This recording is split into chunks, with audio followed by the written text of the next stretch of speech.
Na figura, uma barra não condutora semi-infinita, ou seja, infinita apenas um sentido, possui uma densidade linear de cargas uniforme.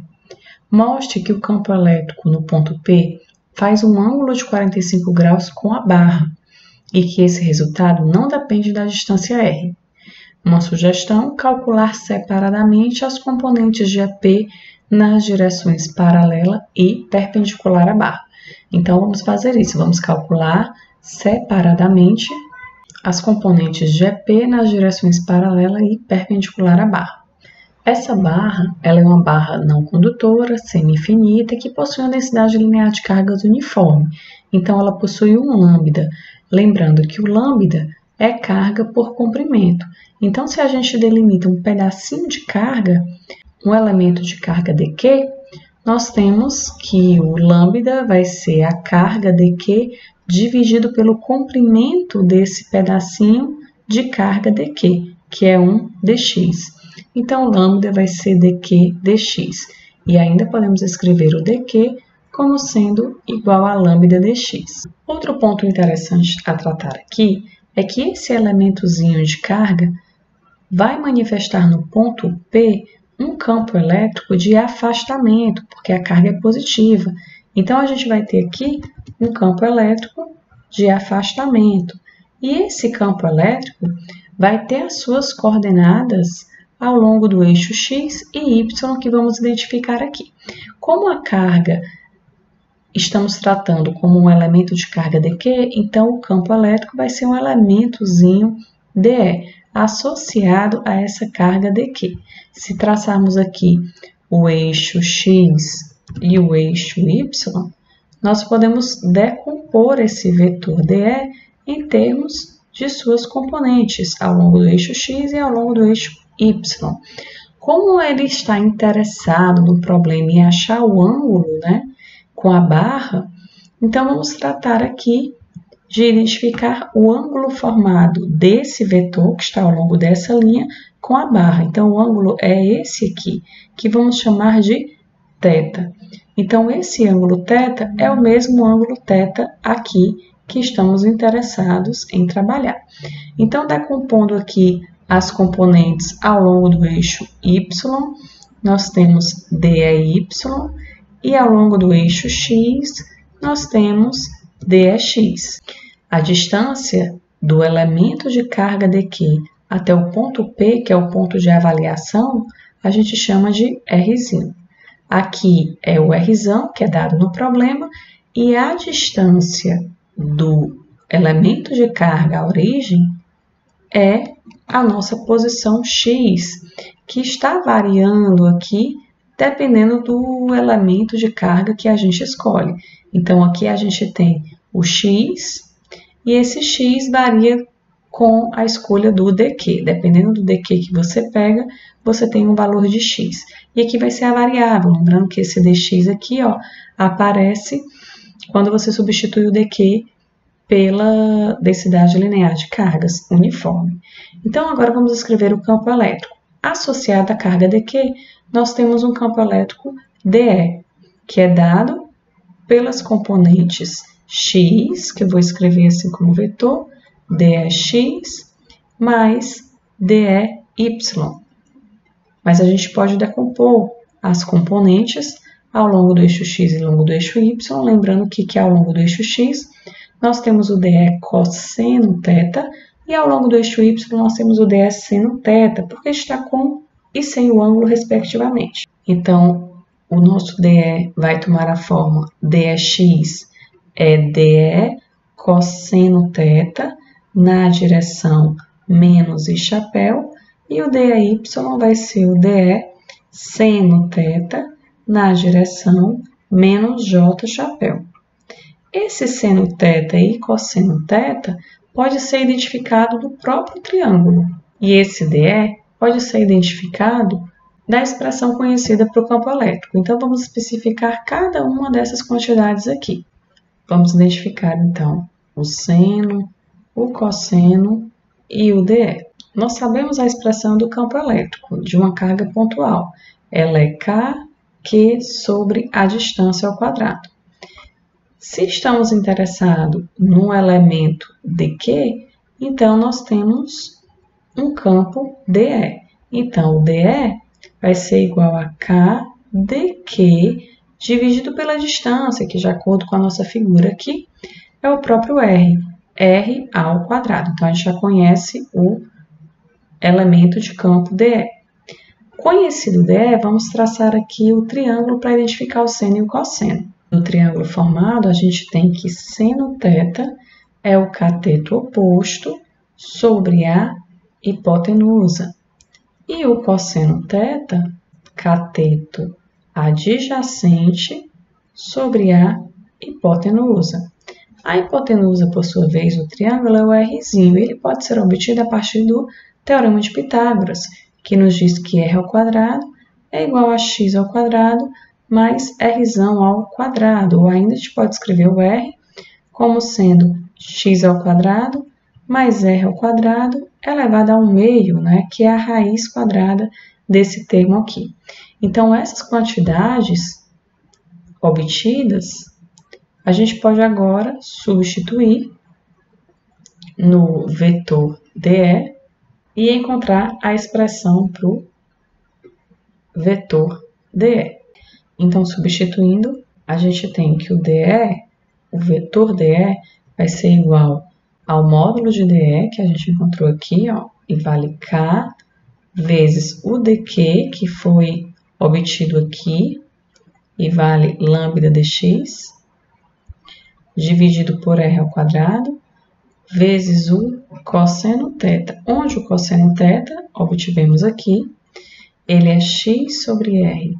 Isso aqui na orientação menos e chapéu, então eu vou colocar aqui o e chapéu e o sinalzinho de menos aqui na frente. Menos, porque aqui tem o sinal de menos J chapéu, o DE, a gente vai repetir o K, o dQ que foi obtido aqui em cima como lambda dx, sobre R ao quadrado, e esse termo aqui está multiplicado pelo seno, onde o seno é Rzão sobre Rzinho. Então, fica Rzão sobre Rzinho na orientação menos J chapéu. Então, vamos só organizar isso aqui, melhorando aqui no denominador, vai ficar menos kx lambda dx dividido por R elevado a 3, na orientação e chapéu, menos K lambda R dx, Rzinho ao cubo, orientação J chapéu. Aí aqui a gente vai substituir o Rzinho, olha só, que vale x ao quadrado mais R ao quadrado elevado ao meio. Como está o cubo, vai ficar 3 meios. Então, o DE vai ser igual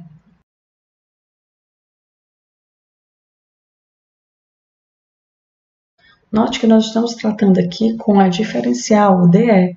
Para obter o campo elétrico total, a gente tem que somar todos os elementos dQ, onde cada elemento dQ desse está associado a um DE.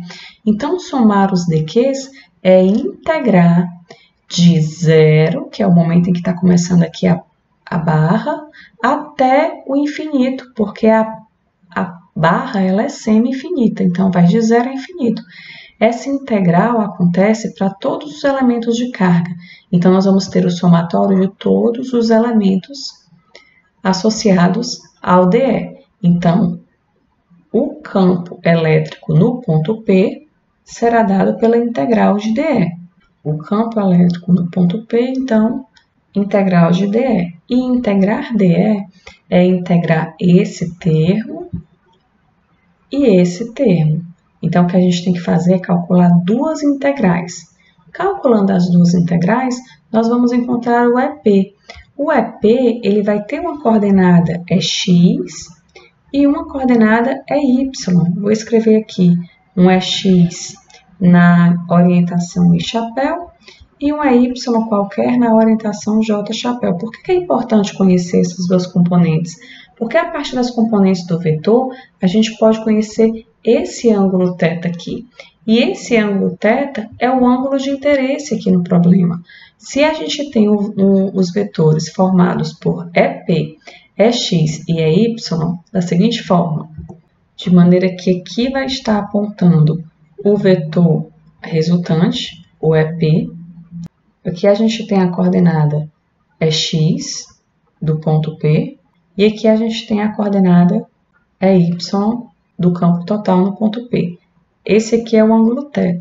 Então, para identificar o ângulo θ, a gente usa a tangente de θ, onde a tangente de θ é igual ao cateto oposto, que é esse tamanho aqui, então é cateto oposto, que é y, sobre o cateto adjacente, que é x. Então, conhecer y e x te permite conhecer θ, porque aqui você pode usar a função inversa para calcular o θ. Então, é importante calcular os componentes para identificar quem é θ. E é isso que a gente vai fazer agora, calcular as componentes x e y que são dadas a partir das integrais que vamos obter aqui. Vamos reescrever esse termo aqui embaixo. Para encontrar o campo E, nós vamos integrar todos os membros e essa integral, ela varia em x de 0 até infinito. Então, essa integral varia de 0 até infinito. E nosso objetivo agora é resolver essas duas integrais. Os termos constantes, como o k, o lambda, o r, eles saem da integral. Então, a gente pode reescrever nossa expressão como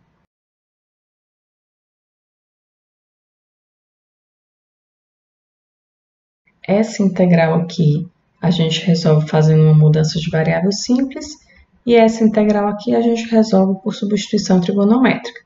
Vamos resolver separadamente essas integrais e depois substituir aqui o resultado. Vou chamar essa aqui de 1, essa aqui de 2.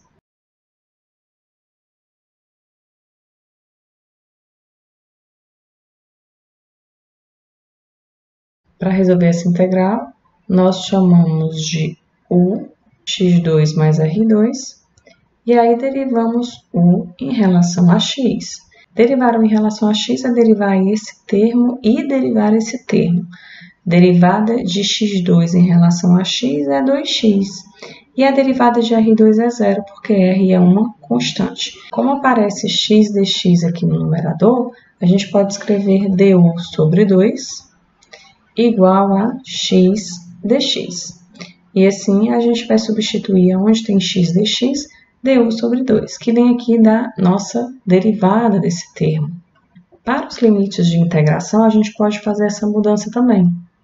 Quando x for igual a 0, o u vai ser igual a r ao quadrado.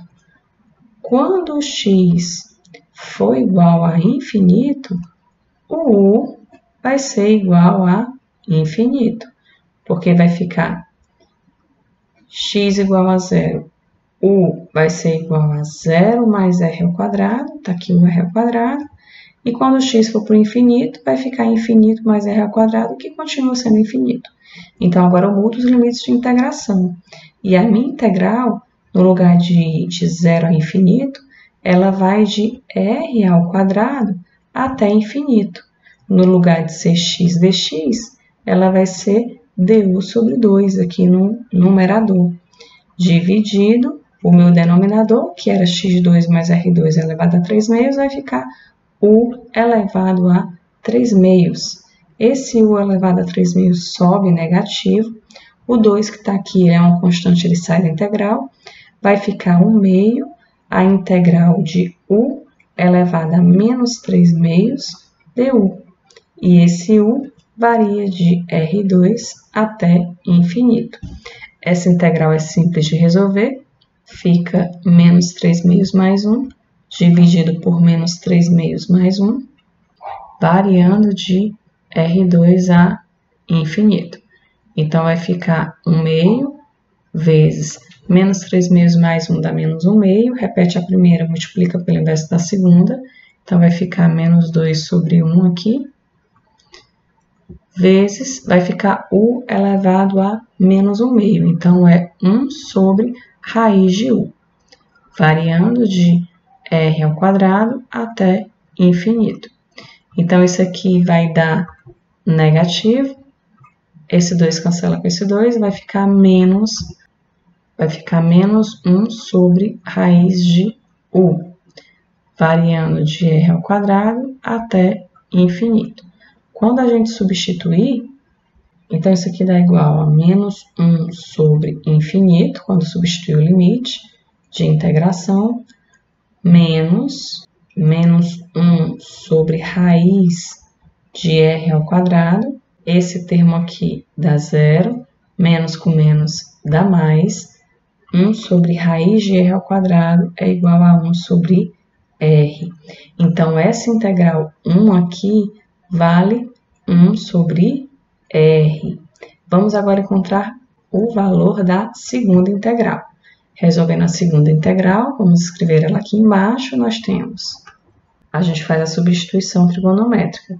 Nós chamamos x de r tangente de θ. Com isso, dx dθ, o r ele é constante, vai ser r a derivada da tangente. E a derivada da tangente é a secante ao quadrado de θ. Então, com isso, a gente tem que o dx é igual a r secante ao quadrado de θ dθ. E aí, a gente substitui na nossa integral. E agora, a nossa integral vai ser em termos de θ. Nós vamos, então, ter que vai ser a integral.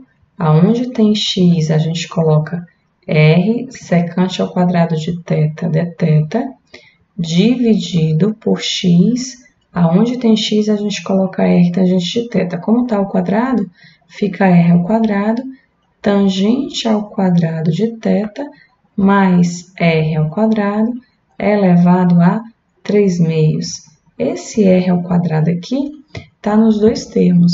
Então, colocando o r ao quadrado em evidência e ainda multiplicando pelos 3/2, vai ficar r ao cubo. Então, vai ficar a integral de r secante ao quadrado de θ dθ, dividido por r ao cubo. A gente só fez tirar aqui esse r ao quadrado dessa potência 3/2, então fica r ao cubo, de tangente ao quadrado de θ mais 1, que é uma relação conhecida, porque tangente ao quadrado de θ mais 1 é a secante ao quadrado de θ. Vamos relembrar isso aqui, né? A gente conhece a relação fundamental da trigonometria, que seno ao quadrado mais cosseno ao quadrado é igual a 1. Se a gente divide todos os termos por cosseno ao quadrado de θ, a gente vai ter seno sobre cosseno ao quadrado de θ, que dá tangente ao quadrado de θ, mais cosseno ao quadrado de θ dividido por cosseno ao quadrado de θ dá 1, igual a 1 sobre cosseno ao quadrado de θ, que é secante ao quadrado de θ. Então, a gente mostra daqui que tangente ao quadrado de θ mais 1 é igual a secante ao quadrado de θ. Só lembrando que a secante de θ é 1 sobre cosseno de θ. Isso aqui é importante que vocês lembrem. Então, tá, substituindo aqui, a gente tem integral. Esse r aqui já pode simplificar com esse do denominador. Vai ficar secante ao quadrado de θ dθ, dividido, a gente acabou de mostrar que tangente ao quadrado de θ mais 1 é secante ao quadrado de θ. Então, substituindo aqui, isso aqui está elevado a 3/2, olha só. Isso aqui está elevado a 3/2. Então, fica secante ao quadrado de θ elevado a 3/2, que dá secante ao cubo. E ainda tem o r ao quadrado aqui. Secante ao cubo de θ. Esse r ao quadrado vem daqui. Tangente ao quadrado de θ mais 1 é secante ao quadrado, só que isso tudo está elevado a 3/2. Então, eu posso ainda simplificar. Secante ao quadrado com essa secante ao cubo, vai sobrar apenas a integral de dθ sobre r ao quadrado secante de θ. Lembrando que secante de θ é 1 sobre cosseno. Então, 1 sobre secante de θ é o cosseno. Então, vai sair o 1 sobre r ao quadrado, vai ficar a integral de cosseno θ dθ. A integral de cosseno θ dθ é o seno de θ. Então, isso aqui vai ficar igual a seno de θ dividido por r ao quadrado, variando de um θ inicial a um θ final. Para não termos que trabalhar com θ, vamos voltar. Então, a gente vai utilizar esse resultado aqui, que x igual a r tangente de θ. Não vamos confundir o θ lá, que a gente está tratando da orientação do vetor, com esse θ aqui, que é apenas uma substituição trigonométrica. Não tem um significado na nossa figura lá em cima, não. Porque esse ângulo aqui, θ, é apenas para fazer a substituição trigonométrica aqui e facilitar a resolução da integral. Então, na configuração que a gente tem aqui, tangente de θ é x sobre r. Se eu for desenhar um triângulo que obedeça a essa relação, eu consigo encontrar o valor do meu seno de θ. Se a tangente é cateto oposto sobre cateto adjacente, então as posições de x e r estão aqui. E de forma que eu tenho tangente de θ igual a cateto oposto sobre cateto adjacente.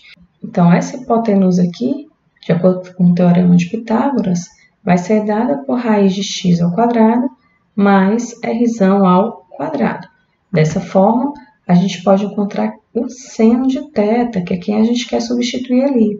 O seno de θ é cateto oposto, que é x, sobre a hipotenusa, que é raiz quadrada de x ao quadrado mais r ao quadrado. E aí a gente encontra, assim, o valor do seno de θ. E vamos substituir aqui, porque o seno de θ vale x, então eu vou escrever 1 sobre R2, né? Agora eu estou voltando para a variável. Estava em θ, eu vou voltar para a variável. Fica 1 sobre R2 vezes seno θ, onde o seno θ é x dividido por raiz de x ao quadrado mais r ao quadrado. E a variação aqui está indo de 0 até infinito. A gente tem, então, que a integral de 0 a infinito de dx sobre x ao quadrado mais r ao quadrado é elevado a 3 meios, vale, então,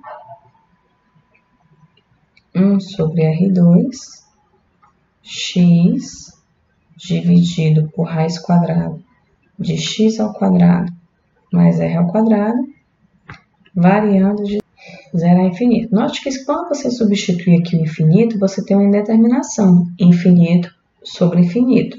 Então, a gente precisa colocar o x2 aqui embaixo em evidência, x sobre R2, aí vamos colocar o x ao quadrado em evidência no denominador. Vai ficar 1 mais r ao quadrado sobre x ao quadrado. Quando a gente faz isso, a gente não está mudando em nada a nossa expressão. Está só colocando x ao quadrado em evidência, variando de 0 a infinito.